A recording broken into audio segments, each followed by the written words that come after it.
Bismillahirrahmanirrahim. Assalamualaikum warahmatullahi wabarakatuh.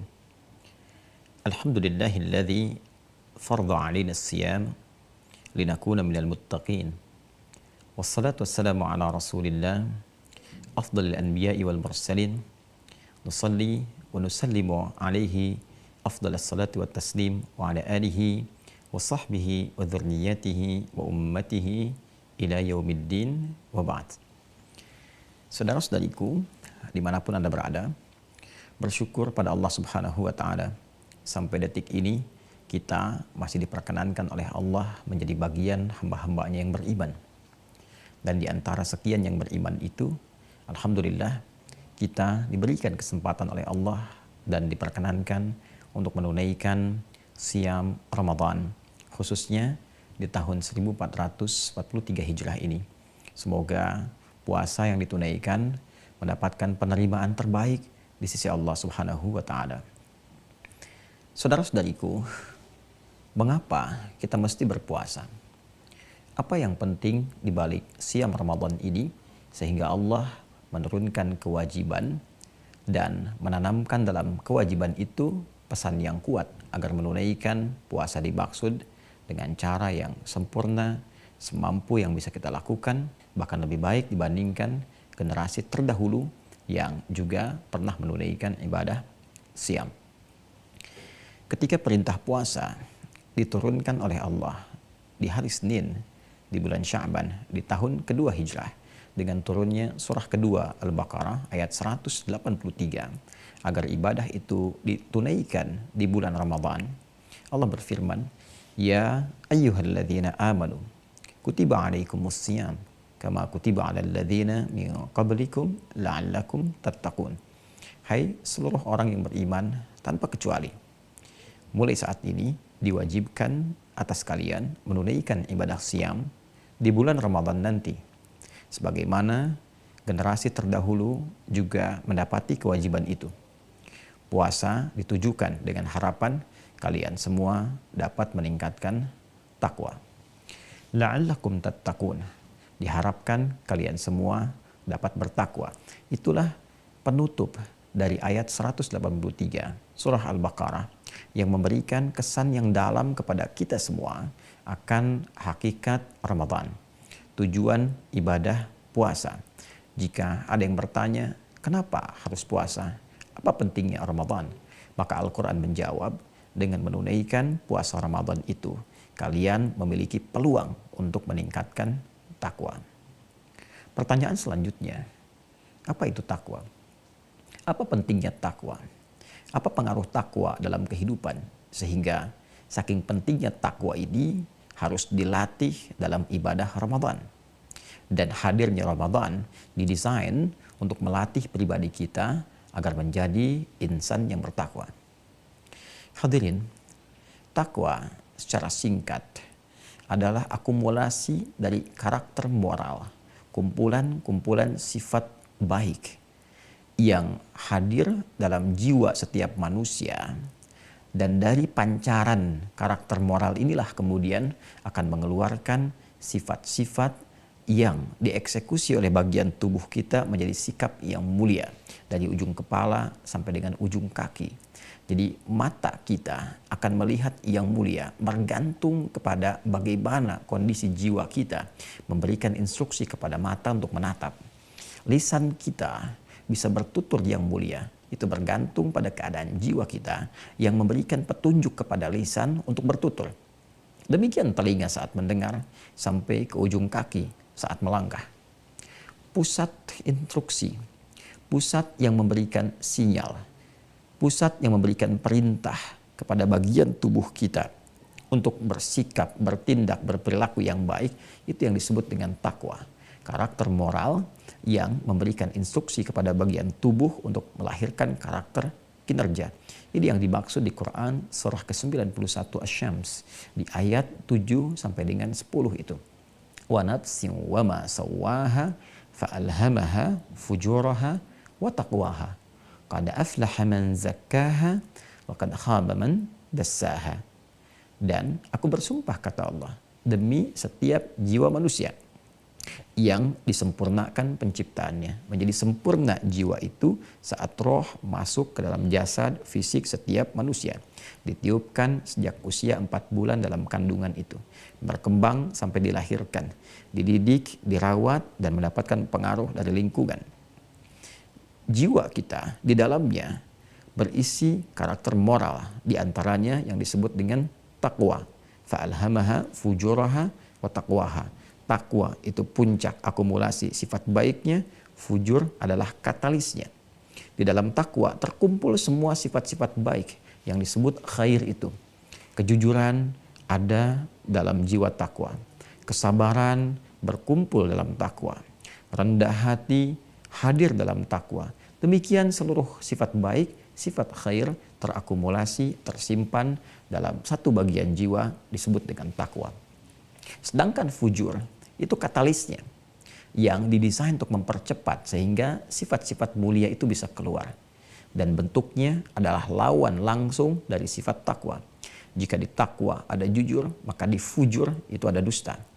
Jika di takwa ada sabar, maka di fujur ada amarah. Jika di takwa ada rendah hati, tawadhu, maka di fujur ada sombong. Allah menciptakan amarah bukan ingin menjadikan manusia pemarah, tapi untuk mempercepat, melatih supaya sabar itu muncul ke permukaan. Bagaimana mungkin ditemukan sabar kalau tidak ditemukan amarah?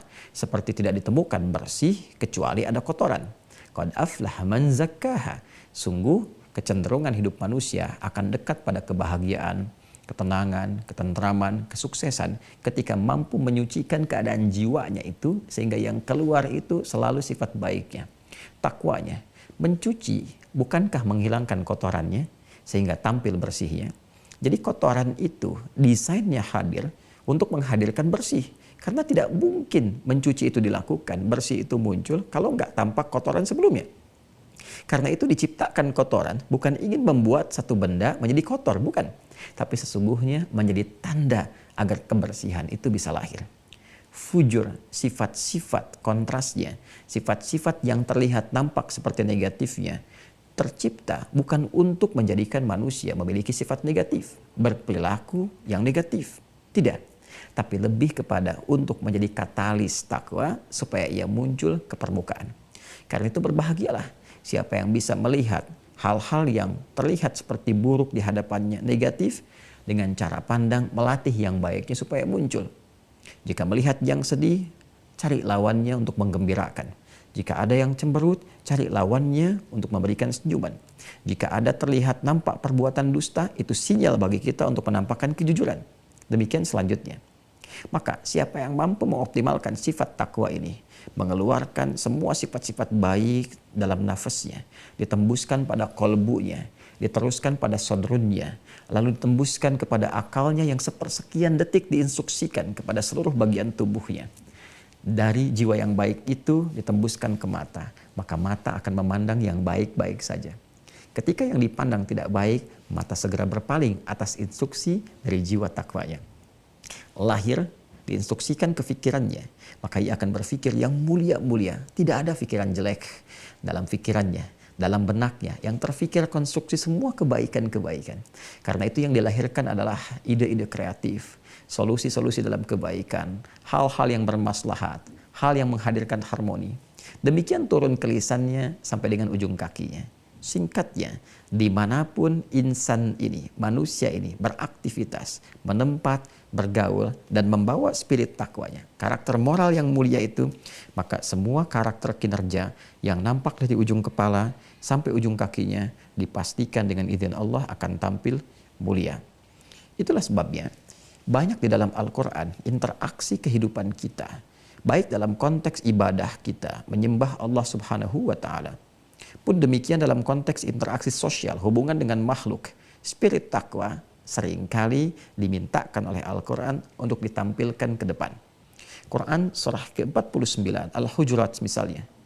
Bagaimana kita diberikan arahan oleh Al-Quran untuk menampilkan spirit takwa dalam berkehidupan sosial.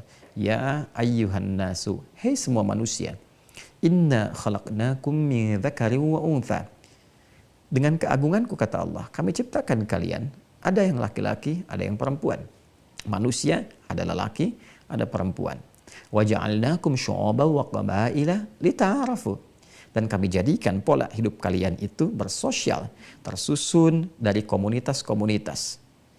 Qabail, ada suku-suku. Syu'ubah, ada komunitas dari RT, RW, desa, kelurahan, kecamatan, kabupaten, provinsi, negara, sampai beda benua.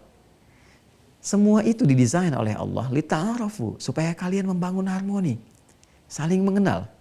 Bukan untuk saling menyingkirkan, menyungkurkan, berpecah, saling mencela, saling mendominasi. Tidak, untuk membangun harmoni, bersinergi, saling membangun maslahat.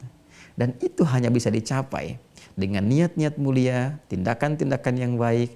Dan dari semua yang mulia itu kata Allah, inna akramakum indallahi atqakum. Sungguh yang terbaik, yang paling mulia di antara kalian yang berinteraksi sosial itu adalah orang yang paling takwa. Orang yang paling mampu menampilkan karakter terbaik dalam moralnya.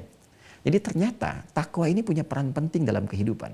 Dibawa ke rumah tangga, suami bertakwa, sifatnya akan baik, akan lembut, akan perhatian, mengayomi, melindungi keluarganya. Ibu yang bertakwa akan hadir kasih sayang, kelembutan, kenikmatan, interaksi berumah tangga yang sangat indah. Demikian anak yang bertakwa akan lahir bakti yang paripurna, sayang yang luar biasa, meningkatkan kehangatan di rumah tangga.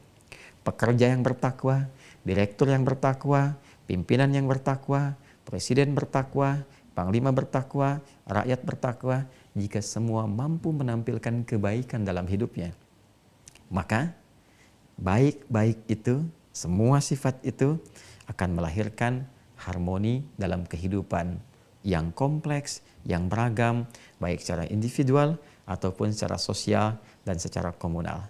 Itulah sebabnya inti dari seluruh ibadah Ramadan, siang dan malamnya, dilatih kita meningkatkan sholat, dilatih kita mengendalikan nafsu kita, dilatih untuk menempatkan kadar kebutuhan sesuai dengan apa yang dibutuhkan. Makan tertata, minum tertata, aktivitas tertata, ibadah tertata. Pada puncaknya, semua tatanan itu ditujukan untuk melatih jiwa takwa kita supaya dapat muncul ke permukaan. Bukankah dalam Ramadan kita dilatih banyak meningkatkan kebaikan, mencegah banyak hal-hal yang tidak baik, yang tidak layak untuk ditampilkan, dari ujung kepala sampai ujung kaki. Pikiran yang buruk ditahan, kata-kata yang kotor dijauhkan, pendengaran yang tak layak untuk disimak kita tepikan sampai ke ujung kaki. Sebaliknya, semua yang baik, yang ditatap, didengar, dikatakan, dilangkahkan, digerakkan, semua dioptimalkan untuk dilakukan. Karena itulah puncak takwa akan melahirkan satu perisai terbaik yang mencegah dari keburukan, disebut dengan junnah, dan saat yang bersamaan mengoptimalkan karakter kebaikan yang mendekatkan kita kepada jannah. Hadis Nabi sallallahu alaihi wasallam, as-siyamu junnatun. Orang yang puasa dengan benar, maka puasa yang ditunaikan dengan benar itu potensial menghadirkan perisai untuk mencegah pelakunya dari berbagai perbuatan-perbuatan yang negatif. Saat yang bersamaan mendorong, memotivasi, mensupport pelakunya untuk mendekatkan diri pada berbagai kegiatan yang positif. La'allakum tattaqun, supaya kalian mampu menjadi pribadi yang bertakwa. Karena itu, dari sejak mengawali puasa ini, mari kita siapkan, berlatih dengan sungguh-sungguh, yang serius, menata diri kita agar mampu menghadirkan sifat takwa yang paripurna. La ya'sunallaha ma amarahum wa yaf'aluna ma yu'marun. Pada puncaknya, mampu mengerjakan segala perintah Allah dan menjauhi segala larangan Allah seperti malaikat pernah melakukannya. Bila mampu mengerjakannya, maka kedudukan kita boleh jadi akan naik di atas malaikat dan menjadikan makhluk-makhluk Allah terkasih itu hormat pada anak cucu Adam yang menunaikan tugas dengan sempurna. Demikian, semoga bermanfaat. Adi Hidayat. Assalamualaikum warahmatullahi wabarakatuh.